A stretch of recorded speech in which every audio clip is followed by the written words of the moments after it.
Hi, everybody. Gloria Moraga here, political woman.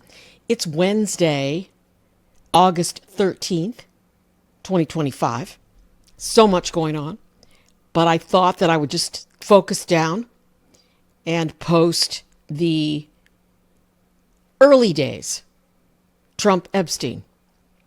And this is the timeline. So I've done a timeline just for the year 2025, and it was sketchy. I mean, it wasn't every little freaking thing that's happened, and every day something else happens. And I was just watching Nicole Wallace, and it's like, okay, people have forgotten about this already because there's so much other stuff that he's throwing at the media. And he does it on purpose.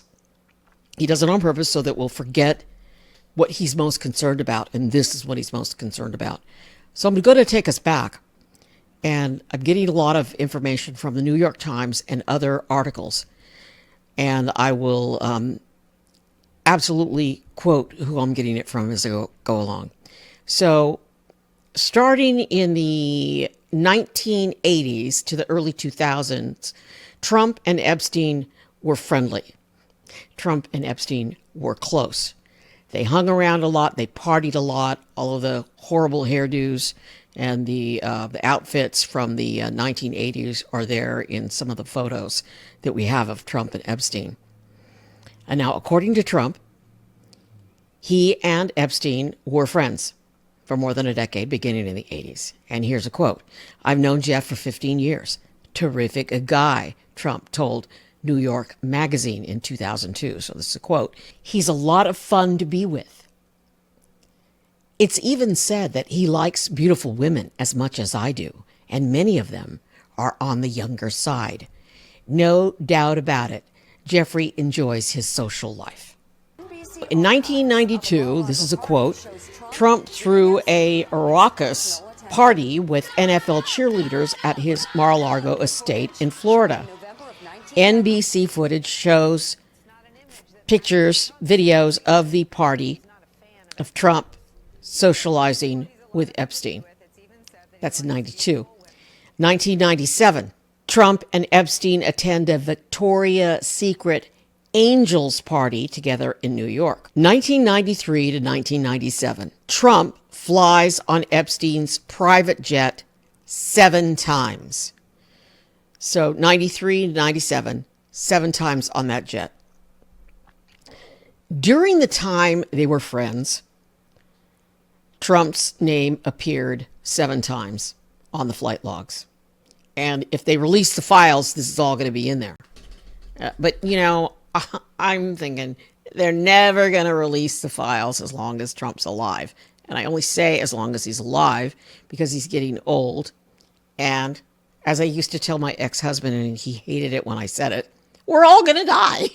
So, yeah. As long as Trump is alive, I think they're going to hide these files. So, you know, we're whistling in the wind when we think that they're going to release them.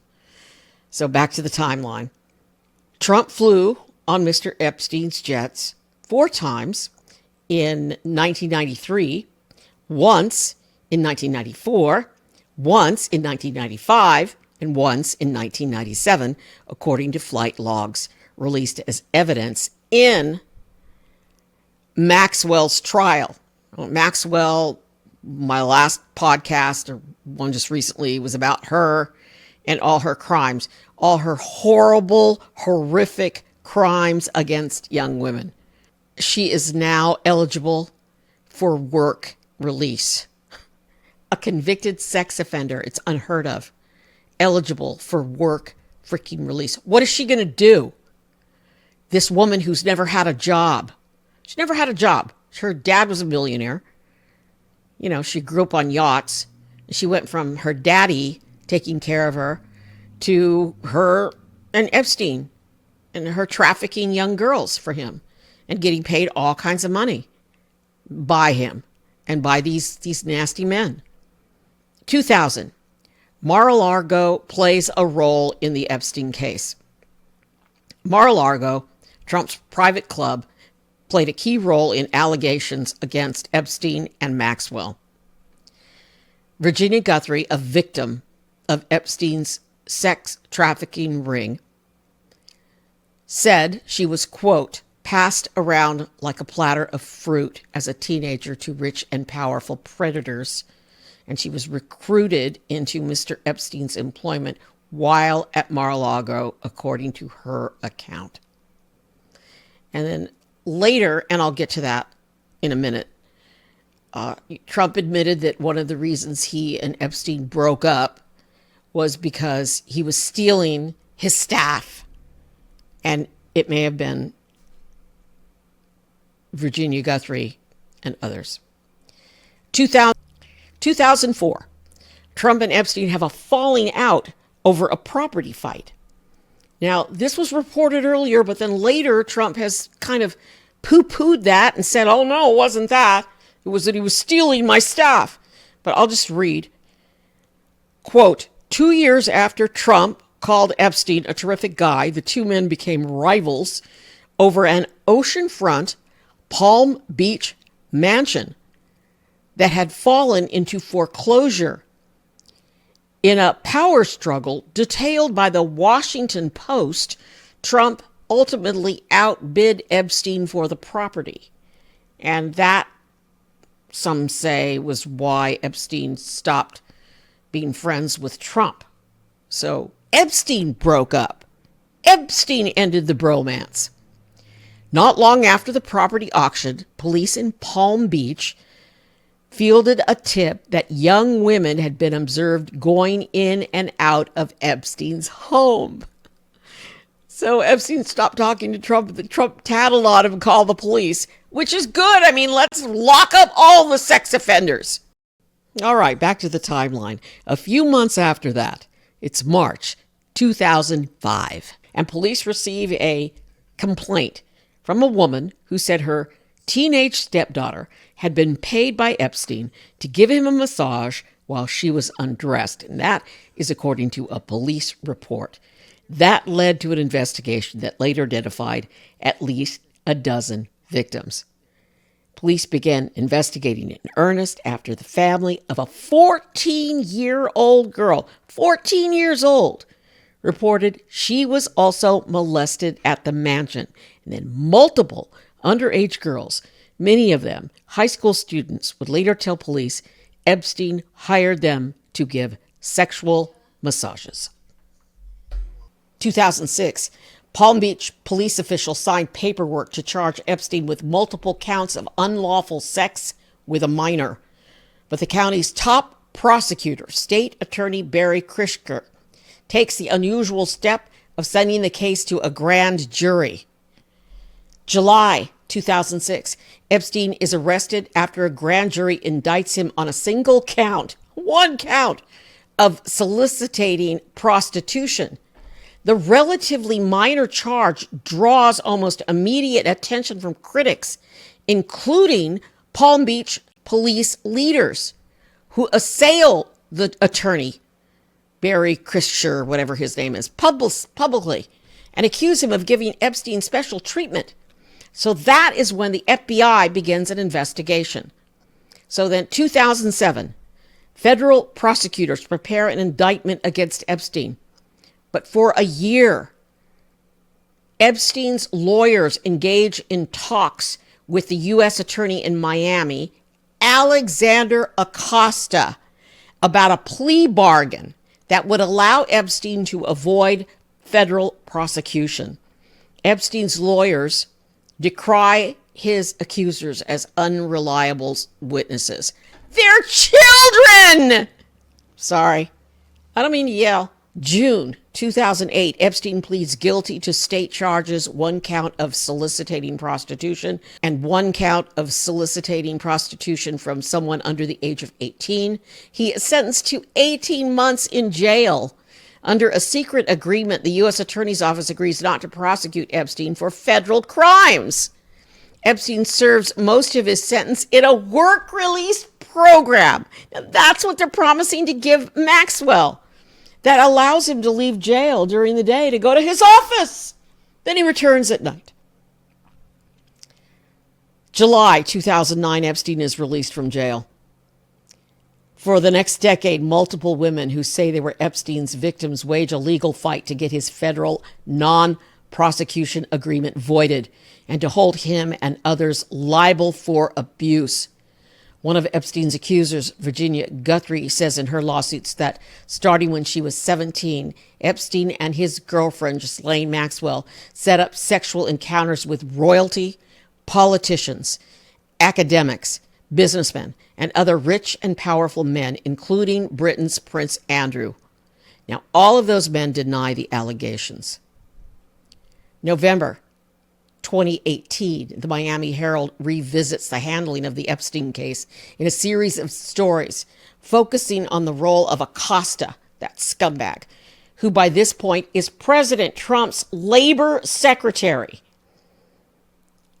He helped arrange that unusual plea deal. The coverage renews public interest in the case. July 6, 2019, Epstein is arrested on federal sex trafficking charges after federal prosecutors in New York conclude they aren't bound by the terms of the earlier non-prosecution deal. Days later, Acosta resigns as labor secretary, and public outrage over his role in the initial investigation. That scumbag. And you know, the current Republicans in the House are not subpoenaing him. They're concentrating on Bill Clinton, but they're not subpoenaing this dude. And yeah, I say, go after Bill. Go after him. Go after all of them. But this guy needs to be included. August 10th, 2019. Guards find Epstein dead in his cell at a federal jail in New York City. Investigators conclude he killed himself. And they lyingly released video of his outside his cell, and it wasn't video from outside Epstein's cell. It was another area altogether. So they're lying about that as well. July 2nd, 2020. Federal prosecutors in New York charged Ghislaine Maxwell with sex crimes, saying she helped recruit the underage girls that Epstein sexually abused, and then they passed along to various high-ranking men and sometimes participated in the abuse herself. And some of the girls have said on the record during interviews she was worse than him, threatening and sexually abusing them. December 30th, 2021. After a month-long trial, the jury convicts Maxwell multiple charges, including sex trafficking, conspiracy, and transportation of a minor for illegal sexual activity. June 28, 2022, Maxwell sentenced to 20 years in prison, and now they moved her to the puppy training prison. January 2024, public interest in the Epstein case surges after a judge unseals thousands of pages of court records in a civil lawsuit involving one of the victims. But almost all of that information was already public, and the days-long document dump proves disappointing to people who hoped it would spill new secrets about wrongdoing by the rich and the powerful.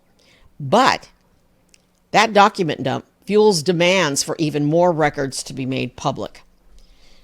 2024, Trump, who was in office when Epstein was arrested and died, suggests during the presidential campaign that he would seek to open the government's Epstein files. February 2025, and I've covered this in my other timeline, Attorney General Pam Bondi suggests on Fox Not a News channel that an Epstein client list is sitting on her desk. The Justice Department distributes binders marked declassified to far-right influencers at the White House, but they realize they were duped. It quickly becomes clear much of the information had already been in the public domain. The Justice Department says Epstein didn't maintain a client list. This is from July 7th, 2025. And it won't make any more files related to the sex trafficking investigation public. And then I cover all the rest of this in my 2025 video, so take a look at that if you want to watch that. But yeah, someone said, well, there's not necessarily a client list. I'm telling you right now, when whoever has these files in the Justice Department got a hold of it, they put a PDF together with all the list of all the men who are Epstein's clients and Maxwell's clients. There is a list. It may not be an official list, but someone put together all the names of these scumbags. And that's what we want, and that's what we need, and that's what the victims, the survivors, deserve. And that's what this is all about. And this dude, this orange dude, whose dementia is increasing daily, doesn't want this out. And why? Why is he so hell-bent on not releasing this stuff? He's throwing everything at us. Everything. It's not martial law officially in Washington, but troops on the streets in Washington, D.C. when crime is down. You know, and on and on and on. We could just go through the list. Meeting with Putin.